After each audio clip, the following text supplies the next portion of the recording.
Hi മക്കളെ, ഇവിടെ ഇന്ന് വന്നിരിക്കുന്നത് CBSEയുടെ ഒരു ബിഗ് ബ്രേക്കിംഗ് ന്യൂസ് ആയിട്ടാണ്. നിങ്ങൾക്ക് എല്ലാവർക്കും അറിയാം, 10th CBSEയിൽ പഠിക്കുന്ന കുട്ടികളാണെന്നുണ്ടെങ്കിൽ CBSE ഒരു ബിഗ് ചേഞ്ച് വരുത്തിയിട്ടുണ്ട്. എന്താണെന്ന് നമുക്ക് നോക്കാം. Okay, yes, 2 board exams in A single academic year. ഈ ഒരു അക്കാദമിക് ഇയറിൽ നിങ്ങൾക്ക് 2 എക്സാംസ് ആണ് വരുന്നത്. എന്തൊക്കെ കാര്യങ്ങളായിരിക്കും CBSE ചേഞ്ച് വരുത്തിയിട്ടുള്ളതെന്ന് ജസ്റ്റ് ഒന്ന് നോക്കിയാലോ. ഓക്കെ, നോക്കാം. CBSE introduced a new system allowing class 10 students to appear for board exam twice in an academic year. നിങ്ങൾക്ക് ഒരു അക്കാദമിക് ഇയറിൽ തന്നെ 2 എക്സാം എഴുതാനുള്ള ഓപ്പർച്യൂണിറ്റി ആണ് വന്നിട്ടുള്ളത്. ഓക്കെ, അതായത് first exam the first exam will be held in February and that will be mandatory. ശ്രദ്ധിക്കണം, first board exam വരുന്നത് ഫെബ്രുവരിയിലാണ്.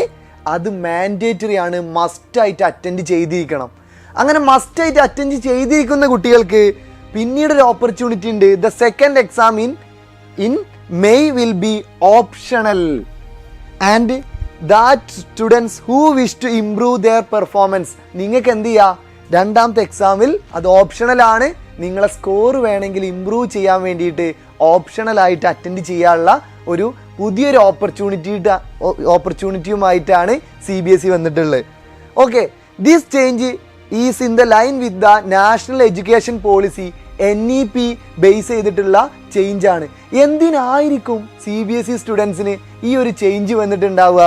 Yes, it recommends reducing exam pressures and by offering students a second attempt with the same academic year.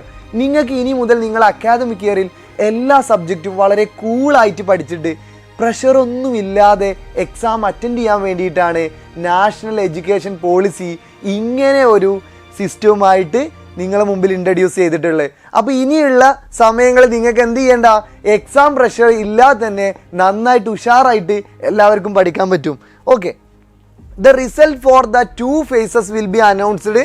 February phase ഉള്ളത് ഏപ്രിലും അതുപോലെ ജൂണിൽ next face വരുന്നത്, മെയ്യിലെ exam result വരുന്നത് ജൂണിലായിരിക്കും. നോക്കുക, result 2 സെഷനായിട്ടാണ് വരുന്നത്. ഫസ്റ്റ് ഫേസിലെ റിസൾട്ട് ഏപ്രിലും സെക്കൻഡ് ഫേസ് ജൂണിലും ആയിട്ടാണ് റിസൾട്ട് പബ്ലിഷ് ചെയ്യുന്നത്. ഇനി ബാക്കിയുള്ള കാര്യങ്ങളൊക്കെ നമുക്ക് എന്ത് ചെയ്യാം, CBSEയുടെ ഒഫീഷ്യൽ നോട്ടിഫിക്കേഷനിൽ എന്തൊക്കെ കാര്യങ്ങളാണ് പറഞ്ഞിട്ടുള്ളത് എന്ന് വേണമെങ്കിൽ ജസ്റ്റ് ഒന്ന് നമുക്ക് നോക്കാം. ഇവിടെ പറഞ്ഞിട്ടുള്ളത് CBSE ഒഫീഷ്യൽ നോട്ടിഫിക്കേഷൻ കൊടുത്തിട്ടുണ്ട്. എന്തിനാണ് കൊടുത്തിട്ടുള്ളത് എന്നൊക്കെ, എന്തിനാണ് ഈ 2 സ്റ്റേജായിട്ട് എക്സാം നടത്തുന്നത്.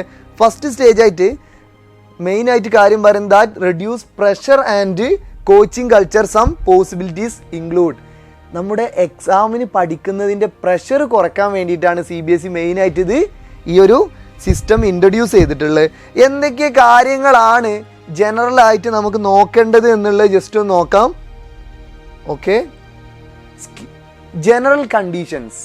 ഫസ്റ്റ് കാര്യം, it is mandatory for all students to appear in the first board examination.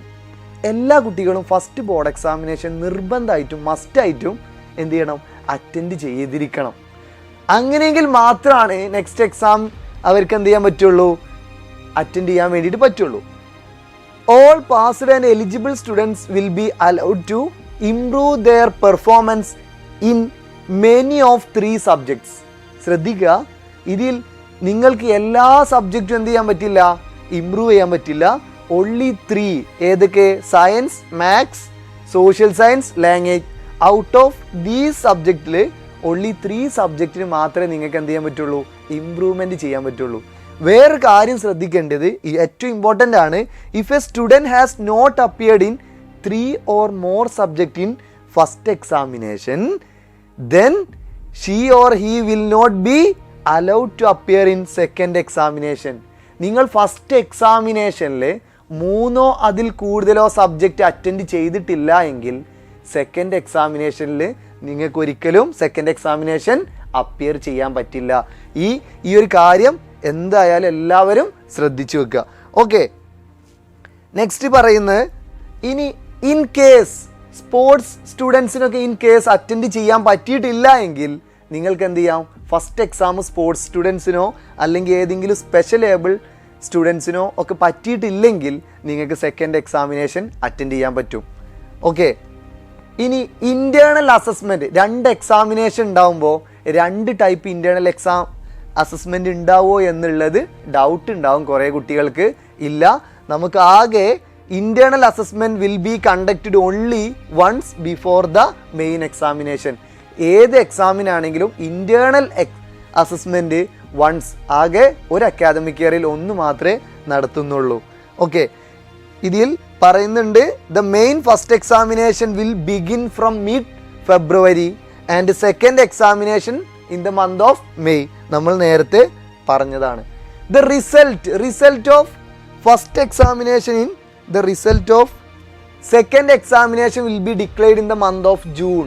First exam result ഏപ്രിലും സെക്കൻഡ് എക്സാമിനേഷൻ ജൂണിലാണ് വരുന്നത്. അങ്ങനെയാണെങ്കിൽ ഇതിൻ്റെ 2ൻ്റെയും മെറിറ്റ് സർട്ടിഫിക്കറ്റ്, നിങ്ങൾക്ക് 10th മെറിറ്റ് സർട്ടിഫിക്കറ്റ് ഇഷ്യൂ ചെയ്യുന്നത് ഓൺലി ആഫ്റ്റർ സെക്കൻഡ് എക്സാമിനേഷൻ.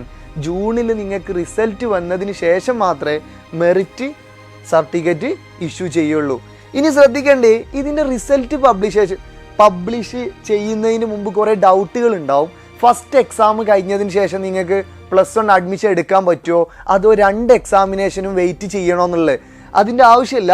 ഇവിടെ പറയുന്നുണ്ട് ഫസ്റ്റ് എക്സാം കഴിഞ്ഞാൽ തന്നെ നിങ്ങൾക്ക് എന്ത് ചെയ്യാൻ പറ്റും, അഡ്മിഷൻ എടുക്കാൻ പറ്റും. മാത്രമല്ല students not qualified in the main examination, first main എക്സാമിനേഷനിൽ ക്വാളിഫൈ ചെയ്യാത്ത ആളുകൾക്കും will be allowed provisional admission in class 11. നിങ്ങൾക്ക് പ്രൊവിഷണൽ അഡ്മിഷൻ ആയിട്ട് ക്ലാസ് 11 എടുക്കാം. And based on the result of second examination their admission will be confirm. അപ്പോൾ second exam എഴുതാത്ത ആളുകൾക്കും first എക്സാമിൻ്റെ മെയിൻ എക്സാമിൻ്റെ ബേസിൽ നിങ്ങൾക്ക് എന്ത് ചെയ്യാൻ പറ്റും, അഡ്മിഷൻ എടുക്കാം. മാത്രമല്ല ഫസ്റ്റത്തെ എക്സാം ക്വാളിഫൈ ചെയ്യാത്ത ആളുകൾക്കും പ്രൊവിഷണൽ ആയിട്ട് അഡ്മിഷൻ എടുത്തിട്ട് സെക്കൻഡ് റിസൾട്ട് വരുമ്പോൾ അഡ്മിഷൻ എന്ത് ചെയ്യാൻ പറ്റും, കൺഫേം ചെയ്യാൻ പറ്റും. ഓക്കെ, അപ്പോൾ ഇത്ര കാര്യങ്ങളാണ് എന്ത് ചെയ്യുന്നത്, ഈ twice board exam in academic ഇയറിലായിട്ട് CBSE പറഞ്ഞിട്ടുള്ളത്. ഇത്രയും കാര്യങ്ങൾ കൊണ്ടുവന്നിട്ടുള്ള സ്റ്റുഡൻസിൻ്റെ പ്രഷർ കുറച്ചിട്ട് നിങ്ങൾക്ക് എക്സാം അടിപൊളിയായിട്ട് എഴുതാൻ വേണ്ടിയിട്ടാണ്. അപ്പോൾ എല്ലാവരും ജസ്റ്റ് ഈ കാര്യങ്ങൾ ശ്രദ്ധിച്ച് എക്സാമിന് നന്നായിട്ട് പ്രിപ്പയർ ചെയ്ത് തുടങ്ങാം. Okay, thank you.